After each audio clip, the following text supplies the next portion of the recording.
Test, test.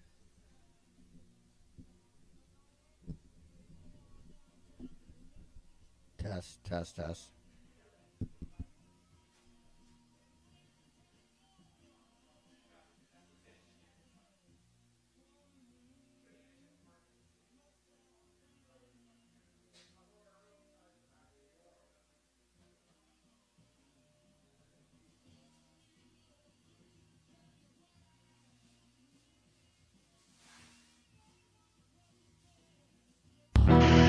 She ain't perfect, but she will do as far as this recording is concerned. I gotta find a better, like, impromptu recording solution to get some better quality going on because I don't know, I just I'm not feeling the audio quality. I feel like the audio quality could be much, much better than it is. So, but whatever.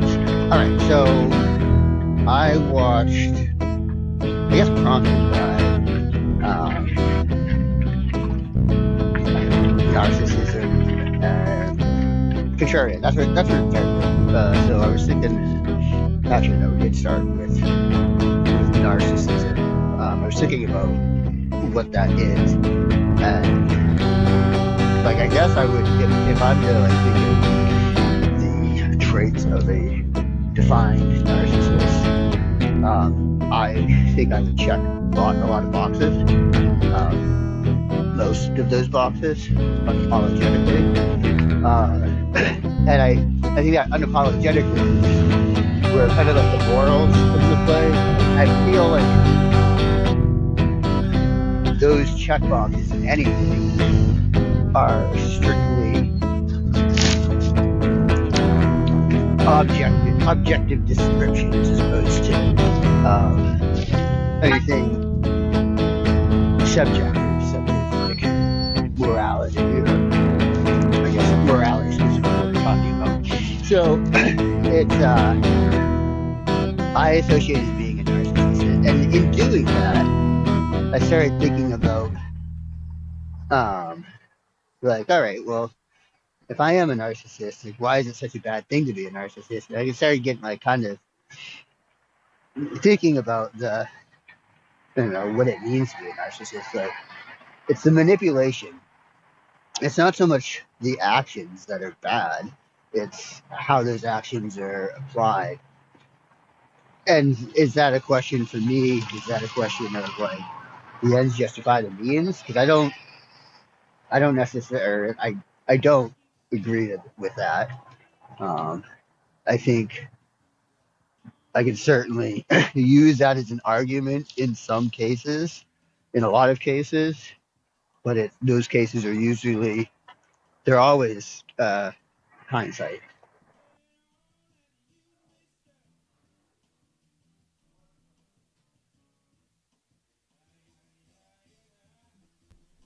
Hello and welcome. I'm not sure if the audio is working well here. I can see it going through, but I haven't been able to actually verify. But I think I can hear it in my headphones. So we'll say that's what's going on. Welcome back. This is the second week of Newscapes Live, and I still did not do anything about the curtain back there. I thought about it as I came in, and then I didn't, and that's fine. I'm going to test this out. I've got the music playing pretty loud in the background, though I think that maybe the mic will be able to pick up my voice enough, but it's a test. We'll find out.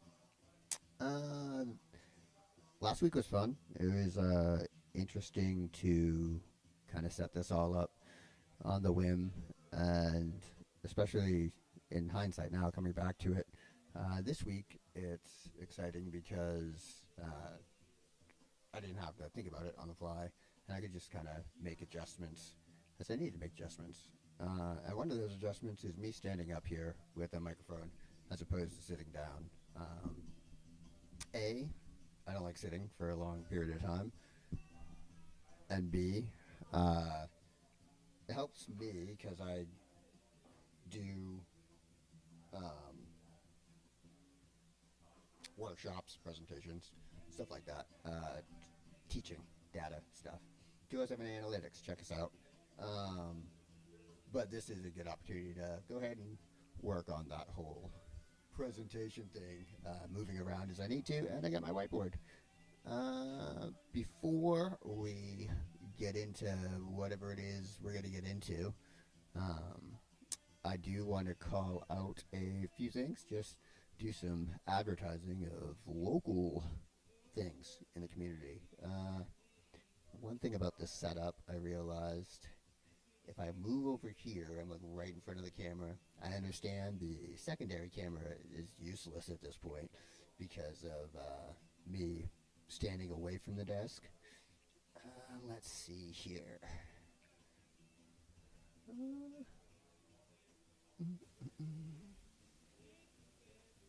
oh no.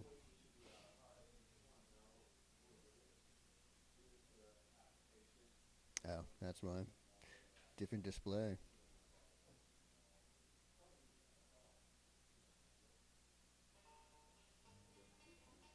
All right. Well, welcome to Newscapes Live. You are watching this perhaps on YouTube through the live stream, but you can visit us at our website here. Trying to set up kind of message board, community, all that stuff. You can register and participate in things like polls and message boards and the such. Uh, and things are breaking. There we go. Board, polls, and earn points. I haven't really played too much with it. I built it and then started testing it, and Perfect. then yeah, that's where it's at. I'm actually building on a completely different platform, but for now, you can check that out. Um, what else did I want to? Oh yeah. So first, obviously, Newscapes is uh, is where we're at. Come on down to Newscapes Brewing at 163 Washington Avenue, Portland, Maine. They got some beers and a great menu. They're opened up now. There's got a couple people in here enjoying some brews and some good news at Newscapes Brewing. This whole thing is powered by 207 Analytics. Yeah, we build web apps and customizations. If you go to our page, you can see demos of some of the stuff that we offer. Where we just kind of work on branding for you versus doing full customizations. And then we can also do education sessions for those who are interested. We'll be putting together a workshop actually in the next month or so. More details to come. Also, if you're in the area, head on down to Lava Cava, also on Washington Street on the other side of the bridge. Uh, yeah, if you're into Cava or have never heard of it, go ahead and check it out. If you want an alternative to coffee and tea as something social to drink, Cava uh, might be an option for you. Also, while you're in the area, head on down the street to Presumpscot Street, right around the corner. Check out Mandala Sun Martial Arts. Here's their schedule. This is the stuff that they teach over there, run by Nolan Adams, a family business. Let's see. Nolan Adams, your friendly kid neighborhood kung fu master. Conveniently located pretty much right across the street from that elementary school over there. So if you got kids or whatever at that school, you want to send them to learn how to do martial arts with Nolan Adams, feel free to check them out. And right next door, Washington Baths. It's a sauna. Yeah, check it out. Seems to be popular. Alright, enough of that. Where was I?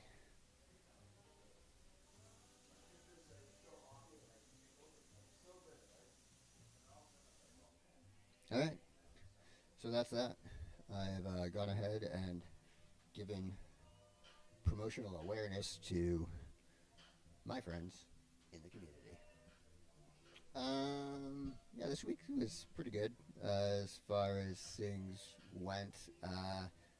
In terms of anything of great note popping into my head, it's been a lot of. I kind of got back onto Facebook just to understand it a little bit more, I guess. I did notice that I haven't had the app on my phone forever, and maybe I never noticed it before, but now but I saw now that there is a friends feed, so I can just look through my friends stuff, which is much nicer. So that's been nice to actually interact on that level and narrow out all the weird stuff. Although I do have some weird stuff on there. There's one that's been in there. Fascinating guy. I'm not really sure what he's doing. I know it's probably a lot of AI generated stuff, but very reminiscent of. I don't know. It's not the same stuff necessarily, but same style of stuff that I've seen before, that I've done before. So I kind of want to figure out how to ask, like, what it is he's doing. I've poked and prodded, tried to make my way in there, but stuff. It's weird when strangers come up to you and ask you about something that you've been trying to put out for a while because you're immediately on the offensive, or defensive, I should say. Are they making fun of me? Those types of things. But yeah, interesting stuff. Kind of along the lines like when Pat and I were interviewing Daniel something. I can't remember his last name, but he talked to angels. He was actually the gateway to heaven, if that's what it is. Gateway to the afterlife. He didn't describe it as heaven necessarily, but basically when people die, they go through him, literally. Like that was, so talking to him was great. Trying to understand where that was coming from. Cool. I mean, I'm not dead, and I haven't died, so I can't say yay or nay one way or the other from my own experience, but fascinating to listen to talk about, and have somebody to answer questions about that world that he lives in. But yeah, I'd like to talk to more people. That's why I kind of did this. Open it up. Come on down here. I'm gonna be here for a couple hours every week at noon. 163 Newscapes. Come on down. 163 Washington Ave, Portland, Maine. Newscapes Brewery. Coming down. Have a beer. Have some food. Delicious food. Actually, I might get myself something to eat in a second because I have not done that yet. And it gives me an opportunity to take a break, as I am prone to do. And then when I get back, I think what I'm going to do is I brought some wonderful pieces of stuff for reference because things pop into my head every now and again.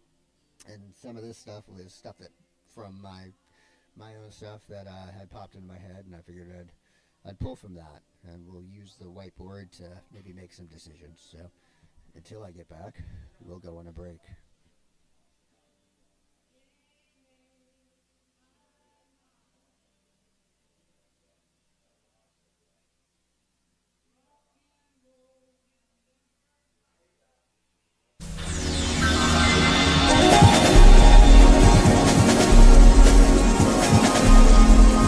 All you have to do is look around you to know that Kmart is a truly diverse organization. Kmart associates come from all walks of life. Take a look at the following situations. See if you can tell what behavior is considered inappropriate. I think it sounds like a great plan, Greg. Yes, I am quite impressed. Your company has really gotten aggressive about wanting our business. I like that. As soon as we finalize the terms, I think we've got a deal. Everyone agree? Yeah. Thanks a lot, Greg. Okay, thank you. All right. Jennifer, if you've got a minute, I'd like to go over the paperwork. Oh, sure. What's up? So, you think it was a good plan? Yeah, as I said, I was quite impressed. Good. I was hoping you would be. I think we all were. Well, I mean you in particular.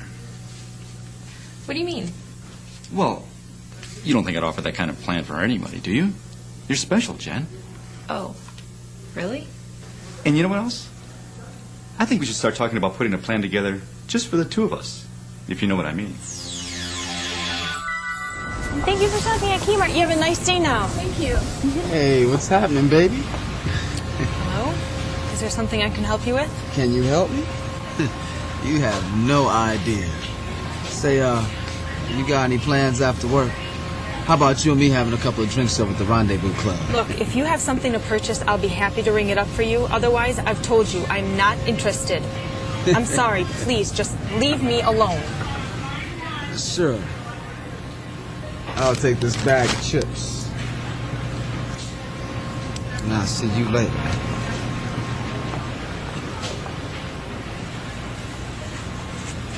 Tanya? Is everything all right? I don't know. That customer's really creeping me out. He's been hanging around for a while, asking me out and everything. I keep telling him I'm not interested, but he just keeps coming back. I'm starting to get a little nervous.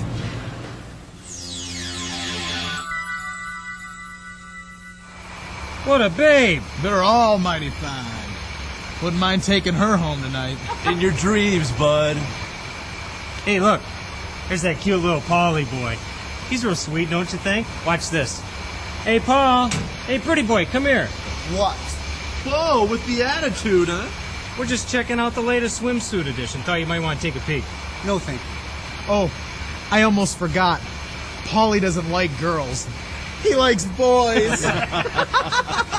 So, Paulie, what kind of boys do you like? Little ones like Stevie here, or big boys like me and Earl? Check this out. Hello, nurse. Yeah.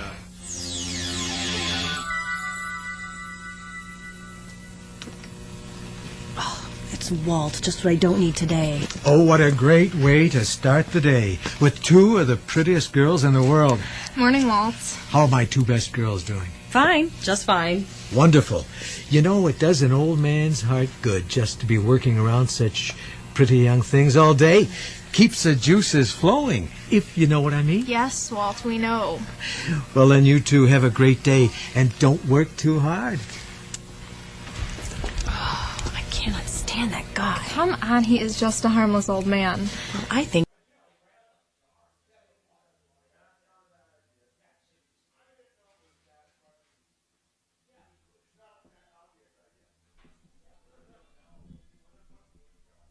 He's just a harmless old man indeed. That's sexual harassment, and I don't have to take it. Those are some great videos, and I don't remember the last time I had to watch a training video like that. We're back from the break. I just got myself a nice amber ale from the bar here at Newscapes. Listen to some of the conversation that's going on out there. People paying it forward, which is nice stories to hear. Like, actually, the whole pay it forward idea is one of those that I don't know if it's been, I don't think it's been lost. I think people like it and they appreciate it. I just recently started seeing it pop back up more on like bar walls and stuff, like here at Newscapes. They have a bulletin board over around the corner in the bar area where people just put up notes like, if you're blah blah blah, you know, you have a free beer type thing. So it's kind of fun. I've seen it over at, I think Gritty's was the first place I saw it around here last year maybe, and I think maybe that, and I've seen places, and what may not have been Gritty's, but where they'll do it specifically for like firefighters or police officers or some specific group. There's a pizza place that just opened up in Portland who gets high school kids in there all the time. And I guess that person was trying to figure out a good way to, or somebody that was buying pizza there was trying to figure out a good way to buy pizza for some kid that comes in and doesn't have enough money, because apparently it happens all the time. So yeah, I mean, a pay it forward situation would be good in that. But then you get into I guess the challenge would be like that form of welfare or whatever, handouts, which I think is fine. I mean, if it's community-based handout that the community is providing to the other people in the community by choice, that's their prerogative, and that's great for the people who are receiving those quote-unquote handouts that pay it forward. Versus, I think where you get a lot of pushback on that is when it comes down to taxes, because then the people are paying into a system and they're not. I mean, they're paying into a system and they're supposedly getting the benefits out of it, but a lot of people don't see it that way. And there's that. But so, outside of the government political aspect, the community paying it forward is, accomplishable, and I think people appreciate it. So, pay it forward. While I'm looking over here, I brought over this game, which, if anybody has ever played or wants to play Heroes of Arcadia, it's a Dungeons and Dragons game, and your health is your drink. So feel free to come down and drink your health with me or with other people. Maybe I won't play. Maybe I'll just hang out and do this, or maybe I won't. Maybe I'll take a break. So what did we go over last time? I'm looking at the whiteboard now. Let's see, you can't see it that well because I didn't set it up very well for you to be able to see. Apologies. Did the welcome. Yes, we talked about IQ. Oh yeah, then we played some guitar. It's a little busier in here today, so my Mr. Guitarist might not be available, but who knows? Probably likely I won't play any music today. So let's look at some of the stuff I got. Something I found out this week, that I have a higher risk for cancer than I thought I did through news of somebody else. And I'd had a conversation about fate with somebody this week as well, and their belief as to what you can do in certain situations, what choices you have to make, and they're a very strong believer in fate. So it's as much prodding as I could get to understand that perspective more from their experience, because I get it. Like I mean, I believe in fate to an extent, but I don't think it's the end all be all, and I think there's a lot of nuance to that. I think fate is, I think there are determined things in life that aren't specific. So milestones exist, but how those milestones are perceived, how they play out, that's all determined by the choices you make. So if something's going to happen, whether it's good or bad, however you want to define that, it could be good or bad depending on the choices that you make along the way. So it's going to happen. It could be a better experience for you if you make a set of choices, and it could be a worse experience for you if you make a different set of choices. So that's how I feel with it. I think the person I was talking to is less fluid with the choice options, which is fine. I don't think that for me makes a lot of sense, just with my own experience. I think if I were to play out a lot of things in hindsight, which isn't accurate, obviously, I don't know what would happen. But I think if I were to do that, there's a lot more variety good or bad type thing. So anyway, all that, it got me thinking of this book, one of my favorites, A Prayer for Owen Meany. And in that, I don't want to spoil the book, because again, it's one of my favorites. I think everybody should read it. Just kidding. I think that if you like reading, if you like good storytelling, that's a good one. There's a movie that was made based on the book with Jim Carrey. I don't remember that as being great, or at least, like, I don't remember that as telling the story that the book did fully. But I think it was good. It was good enough, and the book is great though. But they talk, excuse me, in that book, there is certainly the idea of fate and being where you're supposed to be, or on the right path, and kind of just whether you understand it or not, that's where you are. So that was just something that I thought of. I might actually read this book again, because now that it's not like it was huddled away. I had it just nice and out and open on my bookshelf. But yeah, maybe I'll give that another read. It could be a book reading event. Actually, I already said that I would read, if Pat reads it as well, I can't remember the name. I can never remember the name of the book. It's some like really thick book. Infinite Jest. That's it. Got a lot of it's got a lot of talk, heat, publicity. It's an older book. I don't, and apparently it's big in certain communities, but supposedly difficult to read.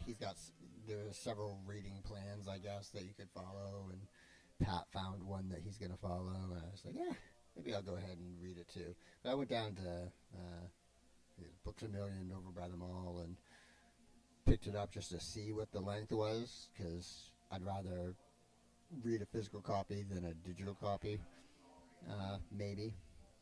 After picking it up and feeling the thickness of it, maybe the digital copy is where I'll go, but I don't know. Having the physical copy is kind of nice, because then you can, I don't know, like, I don't know. I feel like you absorb the reading more in a weird way.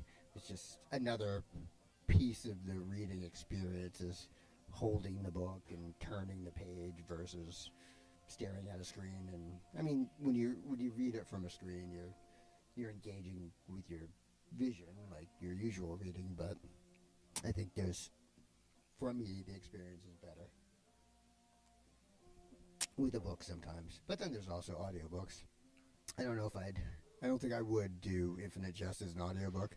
Probably read books or listened to books maybe as long as that. I definitely have. But I certainly don't absorb it the way that I'd like to, with something that I'm, quote unquote, supposed to absorb. But we'll see what happens with it. I gotta follow up with him. That man is not great at returning my phone calls, or my texts. I'll call him out right here. I don't care. I'm that type of guy. That's a nice thing about having something like this that really doesn't get views. You gotta say what you want to say, and you've done it, but to no real effect.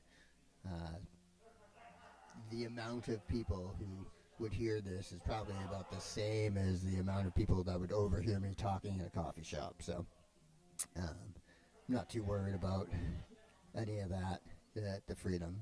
Not that there's any need for any of that. I'm not going to pull out a list of people who have spurned me in the past and provide their phone numbers. I could. That'd be fun. Actually, that would not be fun. That would be cruel and unusual, even if it weren't to be picked up by anybody. Just the thought of that. I used to want to put up I used to want to buy an ad. It probably still will be done by me someday once I get enough throwaway income to afford to just buy a movie theater ad on a whim. But the big movie theater ads, I just wanted to buy one for a friend. Actually, it was it doesn't matter who, but it was just I wanted to put up like a phone number and the friend's image and like call me for a date type thing. Kind of like, you know, the bathroom stall scrawling. Just take it up another level because you don't see that. I've never seen that. I think it'd be great. Maybe you don't see that because like the ad agencies wouldn't allow it, but you could just, I don't know, make something up, be sneaky about it. Make a commercial, make a full commercial for some product with that storyline in it and have their actual number on there. There's all kinds of stuff you could do. It'd be fun. And when I get the means to do that, maybe I will do that. And who really gets hurt in the end? It's a fun time to look at cards. So, my uncle died a couple years ago, and he was a collector of all kinds of things, like mostly like trivia, not trivia stuff,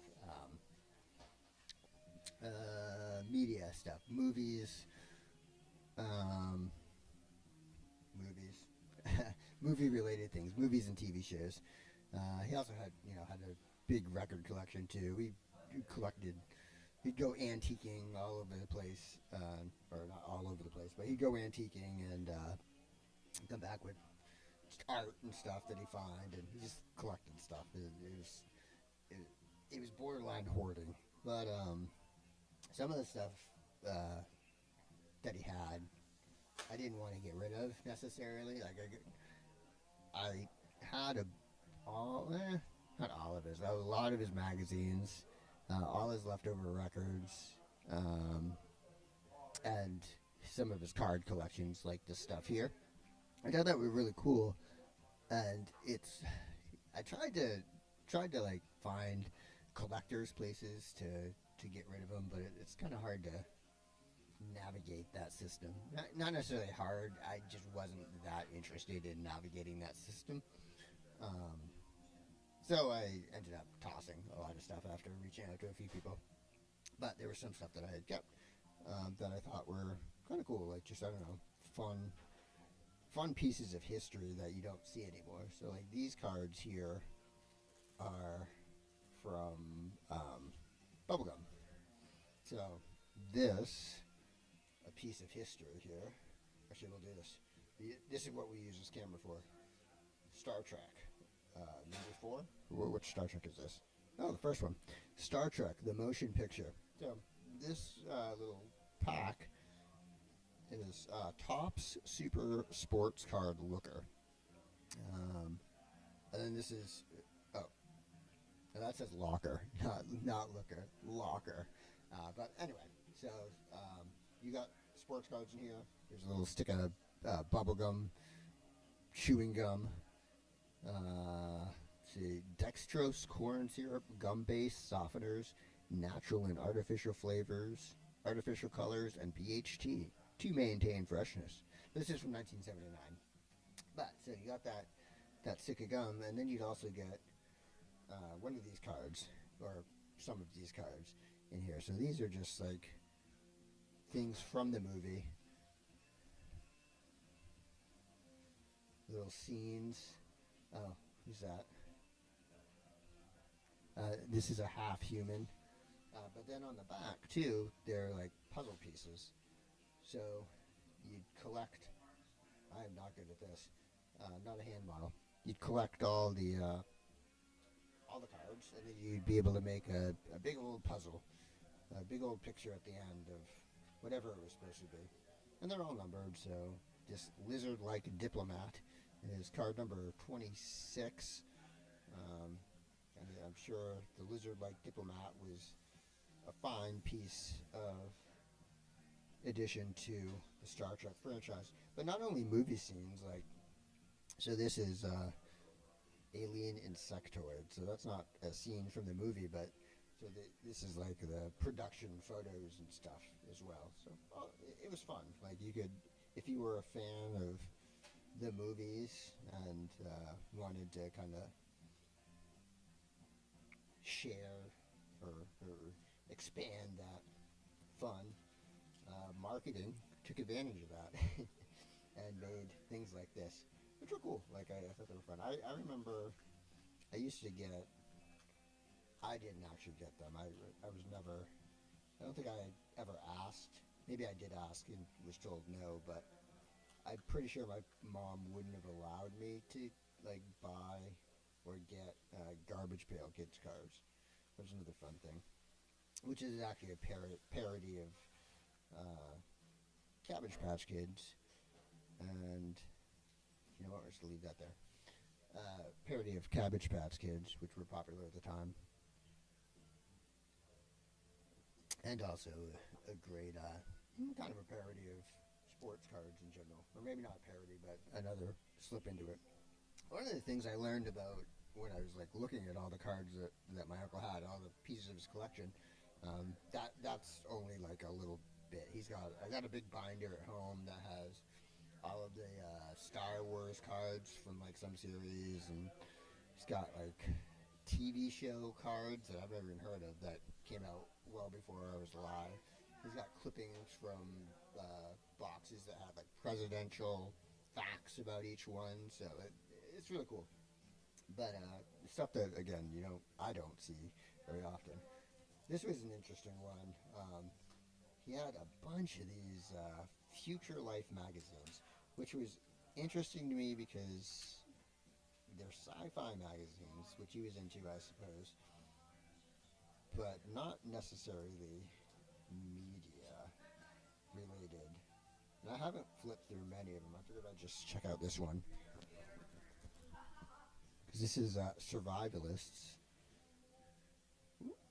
preparing for the worst. So maybe this is actually, because this is Outland, High Noon in Space. So maybe there's some fiction in here too. And here's the survivalists action. So that looks about what a survivalist would look like, I suppose. Candies and dry matches. Ooh, L.L. Bean.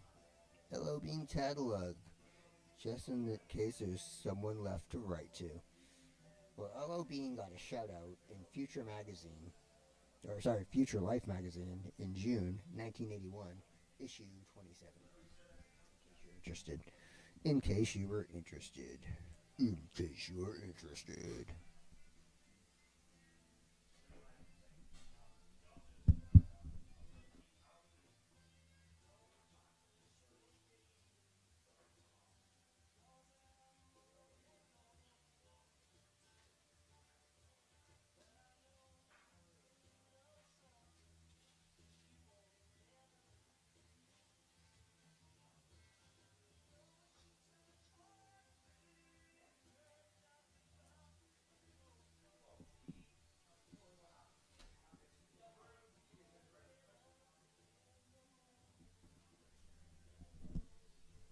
Alright, now I'm going to go ahead and take another little break now, and I'll be back.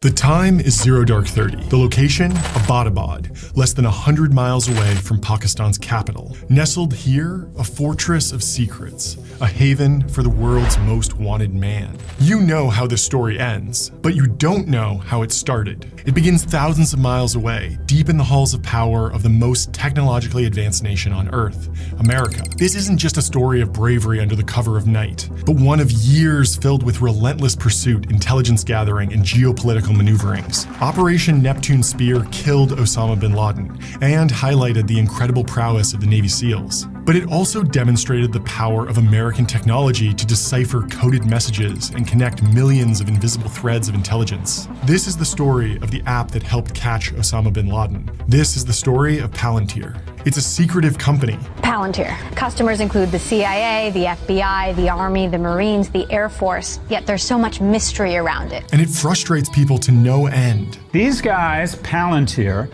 are the Rudy Giuliani of tech, confused, full of contradictions, and completely out of touch and bat crazy. Palantir! But they're led by a one-of-a-kind CEO. Well, what are we like? We're underpaid, we do it because we love it, and we continue doing it because we love it. Understanding Palantir really requires understanding their CEO, Alex Karp. Today, he runs a multi-billion-dollar public company and is referred to as Dr. Karp by everyone who reports to him. But he took a long and winding road to success. He was born in 1967 and grew up in Philadelphia. Both his parents were forward-thinking progressives who took him to labor rights protests on weekends. Despite struggling with dyslexia from an early age, Alex graduated from Haverford College in 1989 and went on to study law at Stanford.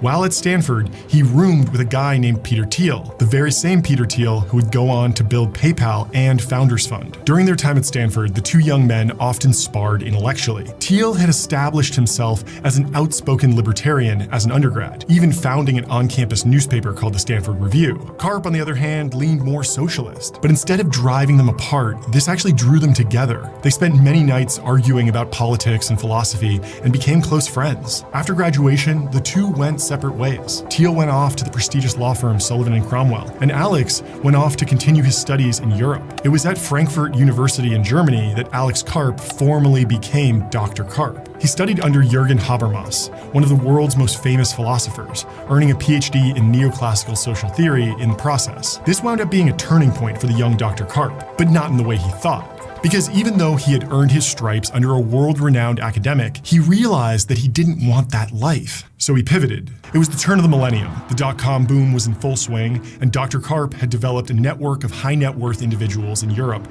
who were looking for new investment strategies. He had a knack for investing, but at this stage, his aspirations were still fairly modest.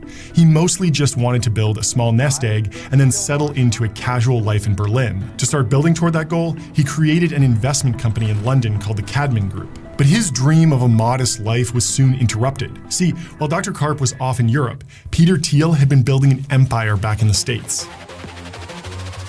He'd started an internet payments company, merged it with a similar project Elon Musk was building, and then taken the combined entity public under the name PayPal. In 2002, PayPal was acquired by eBay for $1.5 billion. This made Thiel a multimillionaire, and his ambitions were just getting started. Thiel had seen the damage wreaked by the attacks on 9/11 and realized that America was about to change. Like in the wake of 9/11, a few years after that, was could one do something from a libertarian or civil liberties point of view that would still be, tough on terrorism, super intrusive surveillance all the time, wasn't really making us safer. Thiel became increasingly fixated on using technology to stop terrorist attacks before they happened. That would require working with the notoriously secretive US intelligence community. But remember that Thiel had been a libertarian for years. He wanted to stop terrorism, but he really didn't want to sacrifice civil liberties in order to do it. He was facing a modern version of a centuries-old philosophical problem. The problem was most famously stated by Benjamin Franklin. In a letter from 1755, Franklin wrote, "Those who would give up essential liberty to purchase a little temporary safety deserve neither liberty nor safety." On top of the ethical conundrum, Thiel also knew that achieving his vision would be a formidable technical challenge, so he decided to assemble a team.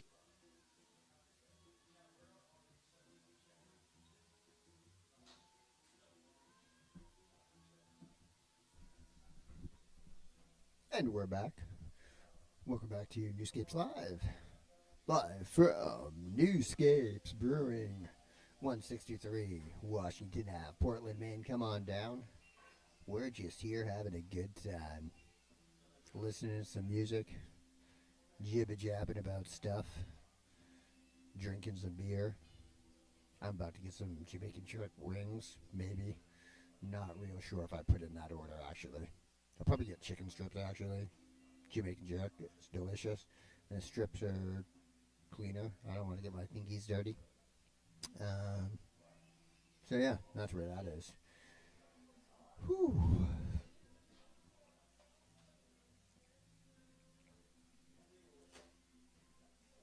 We were out there talking during the break. Well, I think you may have been watching some Palantir videos. Wonderful company. Support them to no end. They're doing their best to do the best for the world. Absolutely. I don't know that. I think they're just like any other company, trying to make money. Let them do it. And if you don't agree with it, don't buy their products. But then they're forcing their products, especially if they go into the military and the government connections and the big billionaires.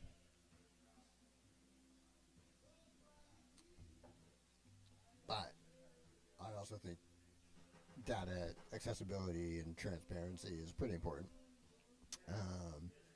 Not to the extent of putting up cameras and eye in the sky and all of that stuff. I don't think it's crazy. I think if a community wants it, yes. If a community is against it, but the people who make the decisions for the community disregard the community's desire to not have those things, that's a problem. But that's not a problem with the technology itself. That's a problem with the people who are making the decisions for the community. So I don't think flock cameras are bad. Flock cameras do what flock cameras are designed to do. That's good or bad. It can be used if a flock camera is capturing crime being done and able to, preserve justice, then great. But if a flock camera is capturing information and rounding people up based on, identification from the cameras or whatever, that's questionable, depending on, again, whatever the thing is. Are they a terrorist? Are they just a black guy? Are they some random white guy that shouldn't be in a neighborhood according to somebody else? There are all kinds of things. So, Palantir is fine. But anyway, what we were talking about, I was listening to some conversation out in the bar that had nothing to do with Palantir. Typical conversation about the dynamics between men and women. And the topic of high school and college and the women who tend to be attracted to the drug dealers, and then the age turns, and then they're attracted to the nerds who make all the money. Just some random people talking, listening, overhearing the conversation, which I think it's a classic stereotype. It's a classic stereotype, and I think it makes sense, but it's not stuck on one person or one gender. That's just people. Like you go into a relationship because you want something. Whether it's love or for protection or drugs or money, like whatever your desire is, you're going into that relationship for that desire.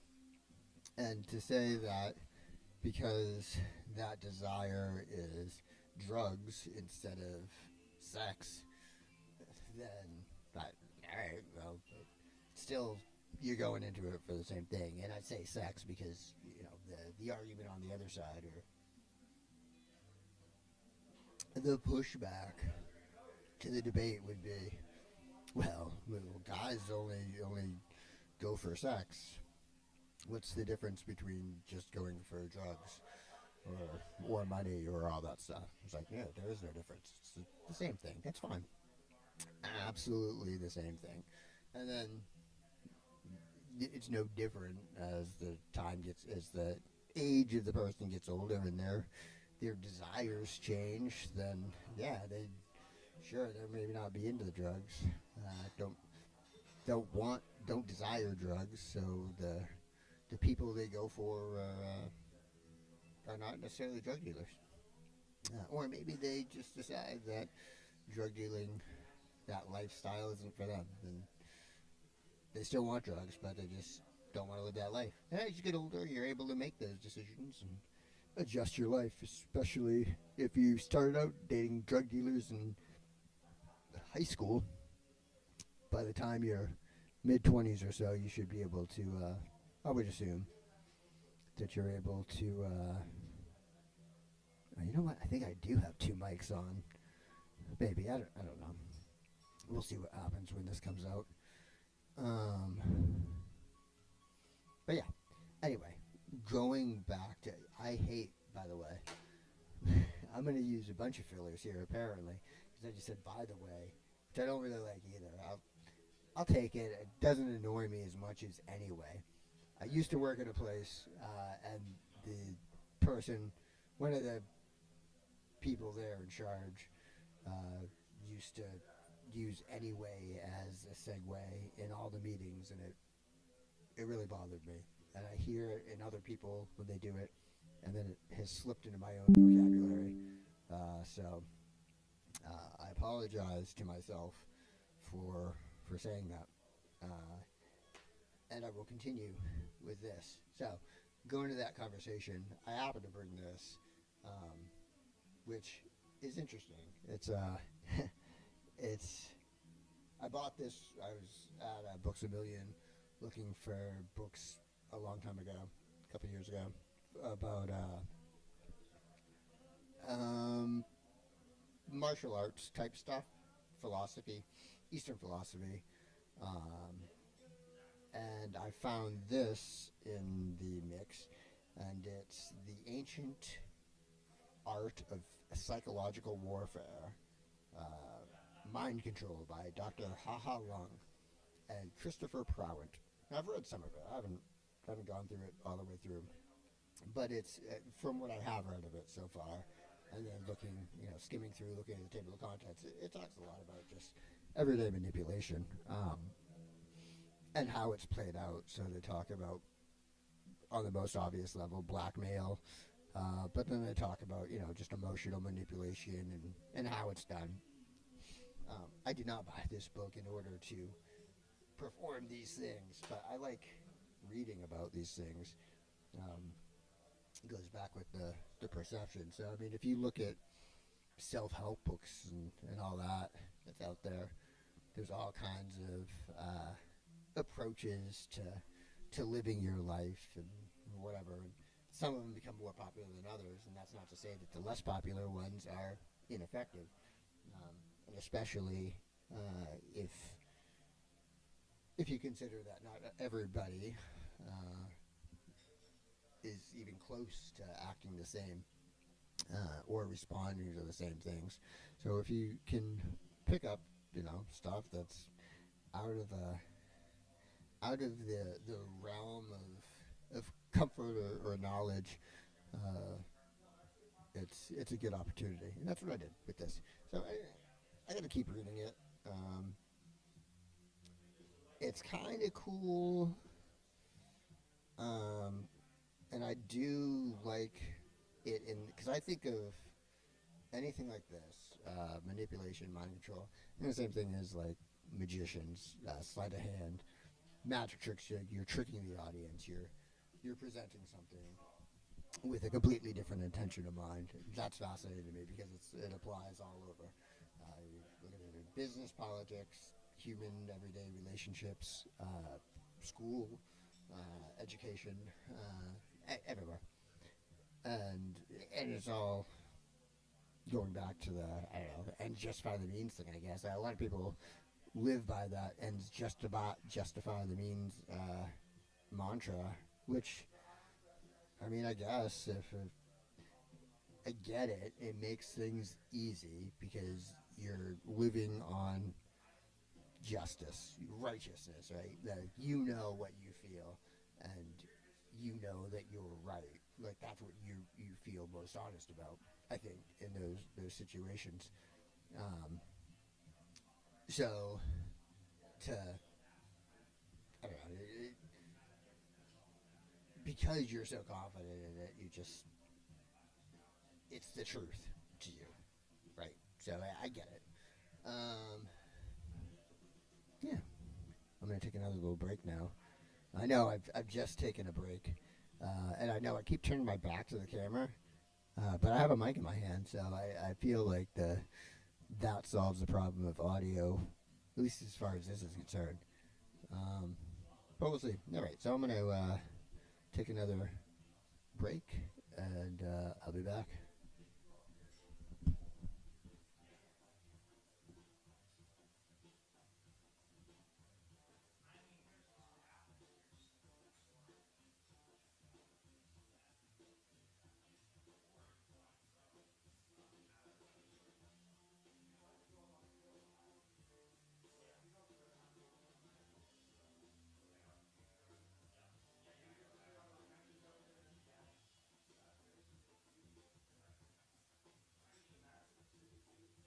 A future Nikola Tesla, and tell us your name and what you do for a living. Hi, I'm Maxwell Lahin, and I am a physicist, inventor, entrepreneur, and, well, I guess change maker. I'm 13, and I feel like I can change the world, and I've already started my positive impact on it.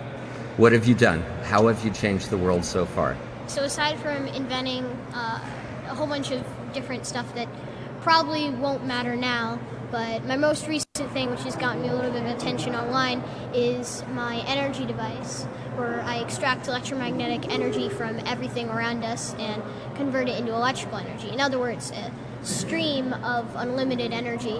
So, you know. So, do you think you can solve our energy crisis here on planet Earth? I believe I will, and I believe I already have solved the main problem. Now it's just a matter of, getting this out there.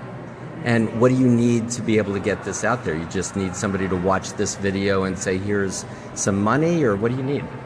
Well, all I can think of really is support, Throughout history, people like me have been prosecuted and killed, murdered, and a lot of other very horrible things.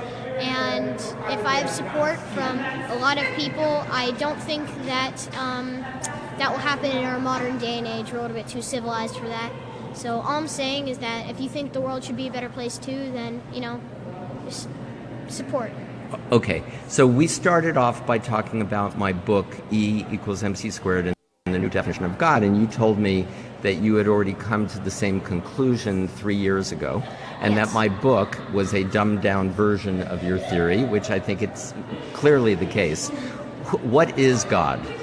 So, a lot of... we're in the United Nations building. Yeah, and people walking around. Down in the basement here. Go ahead. What is God? Okay, so a lot of people think God is, quite in the biblical sense, a guy sitting up on a cloud who controls the universe, frankly, and has created all life. But my definition of God is not like that. I don't believe God is a person or entity. God is just another form of energy, or actually is energy. Himself, well, not even himself, itself. For the fact that you look at the Bible and other really, awesome but extremely vague and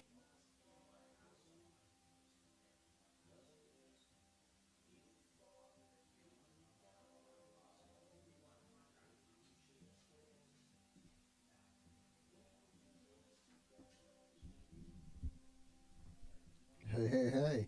So I just realized that the audio into this is not super loud, so I'm going to do this, see if I can adjust anything. Maybe I break it all. I don't know. Test. That's not adjusting. This is why I wanted... We won't mess around with it too much. That's, oops. That's up as far as it goes. Alright, I guess that's gonna have to be it for now. As far as the audio goes, I'll figure that out. And if you have some sort of audio inclination or production desire, have you ever wanted to be a part of a podcast? Have you ever wanted to help set something up and discover the possibilities that are available to you as a personality who knows media? I don't know what I'm talking about. Yeah, I don't know. If you want to help out, feel free to reach out and help out. I'm just doing this by myself because I got nothing else to do on a Saturday at noon. Actually, I do. I have other stuff I could do. But I'm going to do this because it's probably healthier. As I was coming in today, I heard 98.5 WJN, Aaron Chadbourne on Mainly Calling. Is that the show? Or Inside Maine, Weekend Edition, Maine website, radio station. He was interviewing somebody running for governor, Garrett Mason? Mason Garrett? Mason and Garrett are in his names, either first or last. I think it's Mason Garrett, or Garrett Mason. Mason Garrett. But he's running for governor, I guess. Anyway, I was listening to that conversation. Damn it, I said anyway again, didn't I? I didn't say it how I hate it. So, that's fine. I don't like it when it's like, anyway, and then segue. Anyway, as a, like, filler. I don't like it, but we'll deal. I'll take it for now. I'll take the L, as the kids say. Anyway, he's talking about, fuck me, running for governor, and why he's more eligible than other people because he's done it before. The Republicans need to have experienced people they can't have on the job training, all that stuff. Which I think is a good message. I think for anybody dealing with politics, and for as long as the political system has been in place, as we know it, yeah, there shouldn't really be on-the-job training. I think there should be preliminary training, and I think that's what gets you to be in the situation you're in. So, like, I don't expect that a governor that is going to govern appropriately is going to have been a governor before. Like, I'm sure there are plenty of governors who have been a first-time governor and been able to do the shit. I'm not saying that a person who has been in the position before isn't more qualified. I'm not saying that they are, though, either. I mean, let's see. I mean, whether you, depending on your opinion on Trump, he's done it before, he's doing it now. Is he better or worse? I don't know. That's up to you to decide. But I can assure you that there's not 100% agreement as to one way or the other. So the point stands that, it doesn't matter. But I do think that there should be a better pathway, a better funnel into a government position, and depending on your role, the capacity of the role, the impact of the role on to the community that it serves, whether that be a city, whether that be a state, whether that be a district, whatever it is. And what is that pathway? Because sure, you could. One of the things that Garrett Mason brought up, or Mason Garrett, whatever, brought up was the idea of business being like the CEOs coming into the position and applying all business logic to it, which is, and I agree to his point. Like, you can't run a state or a government in a one-to-one as you would with a business. So there are plenty of like really good CEOs out there who are, they make money and for the company, and the stockholders or shareholders are happy and all that stuff. But there's more to it than that when it comes to a government of people who don't have shares. I mean, the priority of a person living in a state, a city, a country is not to make money. Like, it's a desire sometimes, but it's not a priority. Priority is to live. Like, priority is to wake up in the morning, be able to live your life, and then go to bed at night. And then wake up in the morning and live your life, and then go to bed at night. And be able to do that safely.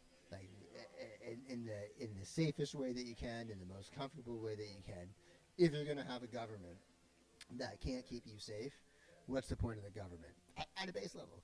If you have a government that can't give you the opportunity to stay healthy, then what's the point? So, like, you can't just deal with the money side of things is, I guess, what I'm saying there. And I agree. That's what I'm saying. I agree with Garrett Mason on that point. And the question then comes like, all right, so what do you do? I just pointed out the survival. The people need to live. They people need to eat. People need to breathe. People need to have shelter. Those are the things. The money side of the thing, how that happens, I think is interesting because if you think about it from the CEO perspective, if you've got somebody going in there, and really the CEO perspective is the most relatable perspective to the people who the governments are serving. Like, if you are a citizen in a community, you likely work for a company, and you're familiar with a company structure as is, and that's become more and more popular over the years. And regardless of where you are in that company, you have recognition of that corporate structure, that corporate environment that is being promoted in this conversation, or it's not being promoted, but being discussed to that government application. So you understand that. Likely you understand that. If you aren't employed, if you've never been in that kind of environment, there's enough media out there for you to understand, at least at a base level, what that culture is about, what the guidelines are, what the rules, how that plays into society. So, like, to present anything else is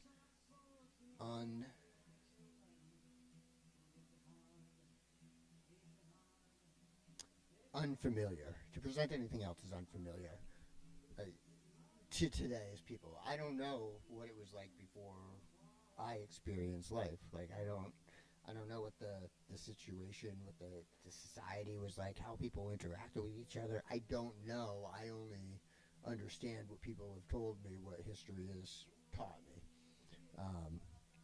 All far greater than secondhand accountabilities. But I can assume that there's a better approach when it comes to connecting with the community, when it comes to actually cooperating and identifying the difference in the responsibilities of the community and of the governments that the governments that the communities support. Like, I was going to say that the governments that support the communities, but no, it's really, I mean, the government doesn't exist without the community. If the government existed without the community, then it would be forced like slavery or whatever. Like, you can't have a government and then build a community from that. There's no, or it's an unnatural process. You can do that, but it's unnatural.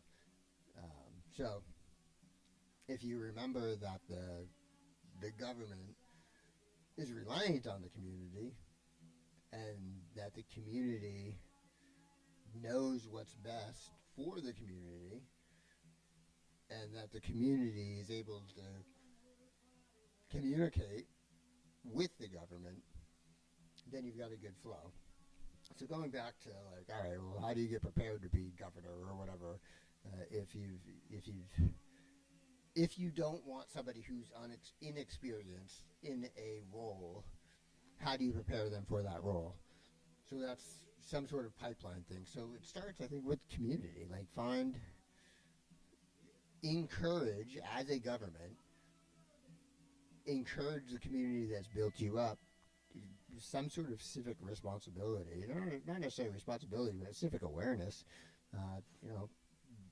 Be transparent with where the money's being spent, how the money's being spent, where the money's coming from, how much money is needed for certain things, whatever the case may be. A lot of the times, that's what it is, finances. But then you get things like, I don't know, like Westbrook. You got the vertical harvest building there. It's like, when that was first being put in there, I wouldn't say I was excited for it, but it was kind of I looked it up, and I looked at the business model, and what it is would be something exciting if it were something that gave back to the community, was able to, you could grow stuff in there and have it for the homes, blah, blah, blah, whatever. That's not what it is. It's something else. But it doesn't even matter what it is because it's just been sitting there. It's built. There's probably stuff inside that needs to be built still, but there are things at play. So it's not operational. It's just there. But we got a parking garage out of it, so that's cool, I guess. I've parked there once or twice. All right, I'm going to take a break again. Because it's 1:11, and 1:11 means I can make a wish. I wish I could take a break.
The most important piece of information to understand in any communication is context. Context includes perspective.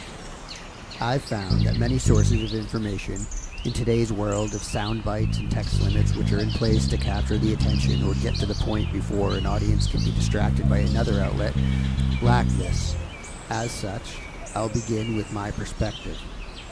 I'm of a generation that spent the first half of schooling writing reports with encyclopedias, and the latter half frustrated that Wikipedia could not be used as a valid source. I'm a dark enough American to be considered black, yet have been mistaken for a Middle Eastern Indian and mostly a Mexican. I was predominantly raised in Maine, the whitest and oldest by age state in the United States during my formative years. In my early teenage years, I found acceptance in groups where I could be focusing on the elements of the culture that inspired my soul and accepting of the elements that were offensive to my soul as an inevitable aspect for it to exist. Nothing can be perfect. For everyone. I was introduced to rap from the multiple regions of the United States. Grunge, industrial, jazz, heavy metal, and classical music. I eventually came to appreciate country music from classic artists relative to my age. I registered to vote as undeclared because I didn't want to tilt the numbers one way or the other. Today, I don't have a party that I support enough to change that, but I also don't believe that my original reasoning is one that I agree with. Not sure if tilting the numbers is a real thing in the grand scheme. I worked in delivery for several years and grew an appreciation for talk radio. Listened to Don Imus, The Don and Mike Show, and Phil Hendry as my favorites, and what was on while I worked. This was my alternative to the repetition of music on the music stations. I listen to sports stations on occasion, but I have never had enough interest in any sport as a spectator to make it a habit. I consider myself athletic in that I can learn to move my body in coordination with my intent. However, I find little personal value in winning competitions. The success in understanding the mechanics to the point of being able to modify the movement or use it in a different way is the positive return on investment for the effort taken. I've had a wife, been divorced, raised children, and taken care of pets. I don't put animals on a pedestal and appreciate that others value dogs or cats or ferrets' companionship over that of people. That's enough perspective, except that I enjoy conversations. We can go deeper anytime you'd like to have one. So that's me and where I'm coming from as a person.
All right, we're back. We're gonna go ahead and wrap it up by playing some music and figuring out what the sound thing is going on here. So I'm gonna go ahead and do that, and you're gonna go ahead and walk away or stay. Either way, it's been great. Come on down to Newscapes Brewing anytime that they're open. 163 Washington Avenue, Portland, Maine. Grab a drink, grab a food, and I'm done talking. Bye-bye.